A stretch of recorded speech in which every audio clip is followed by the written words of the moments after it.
Umhlonishwa wasesiphofaneni Honorable Lazwide namuhla ukhuluma embiko indvuna tembuso kufaka ekhathi indvunankulu welive laseSwatini liphini landvunankulu kanye netindvuna tembuso diphelele kanye nabo babeshifu wakhuluma ngendzabo yasemsholo lela khona labogadi noma ke emarenja lagada dwatilwane adubula abantu ababulala ende impilo yetilwane kube ngathi ngiledulile nalengcono kuleyo yebantu. Lazwide ukukhulumile lokuthi uhulumende asekabukete konke lokuganga lokwentiwa ngulama ranger alapha emsholo. Le game reserve yakamsholo lenzawo leyo sifelo bantu labaningi vunankulu mangabekisa la esiphofaneni ngile ingcobeni lempilo kodwa basiko babili nasegilgalo uma bengathi umhlonishwa kakhulume unemphefumulo lelahlekile yashiya inzanzane yenza bayo ukuthi leyanzawo leya ifinapilwane selesilwane lesimqoka kakhulu vunankulu kunalo mphefumulo womuntu sikufana nje.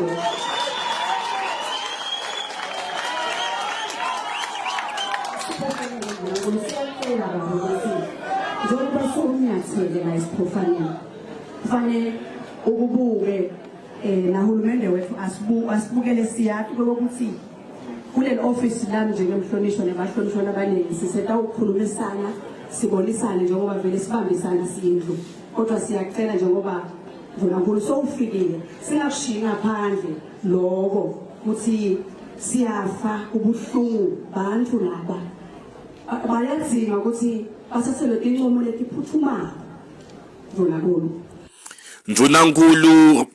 Ndvunankulu Miso Russell Dlamini asaphendula inkulumo yemhlonishwa Lazwide uthi kusemthethweni sisekelo ukuthi kuvikeleke impahla yelive kungako akhuthata nekuthi exwayise abantu ukuthi bangayi kule yandzawo yasemsholo noma batholakale sebadingela ngobe batawudutshulwa.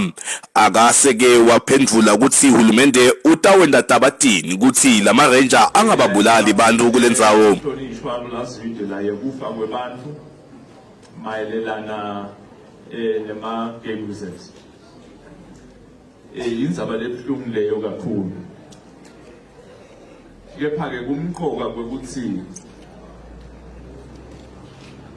umthetho lobekiwe eveni siwamukele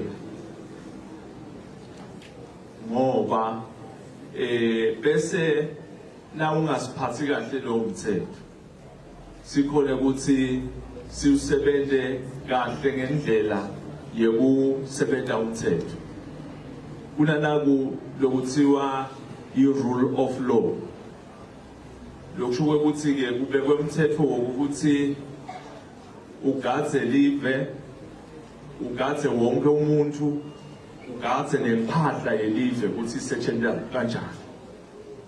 Kuyendeka ukuthi umthetho wakhiwe bese abantu abasawulandzeli. Kuyendeka futhi ukuthi umthetho wakhiwe usebenziswe kabi. Kuyendeka futhi ukuthi umthetho wakhiwe kwanze ukuthi so outdated noma ungalungile. Kunendlela yokuthi umthetho ulungiswa kanjani. Siyacela ukuthi sitithobe ngoba kubuhlungu lahlekelwa ngumphefumulo. Sibalekele ungoti noma konke lesingakwenda ukuthi kusiholele ukuthi sesingaze silahlekelwe yimphefumulo. Angiqephedisi ngalokho ngiyakwathi ukuthi kubuhlungu kanjani kulahlekelwa ngumphefumulo. Nanayo lendzaba la ivetile umhlonishwa ngiyayathi futhi. So uqela nje kuyo umango lesonzelane nawo lama game reserve. Ukuthi asingakwendi nalokunqane lokungasicabanisa noma kusibangele ubungoti kwalokho lokwendeka. Sethemba ukuthi ngesikhathi sonke kuyawulungiswa nasekufanele.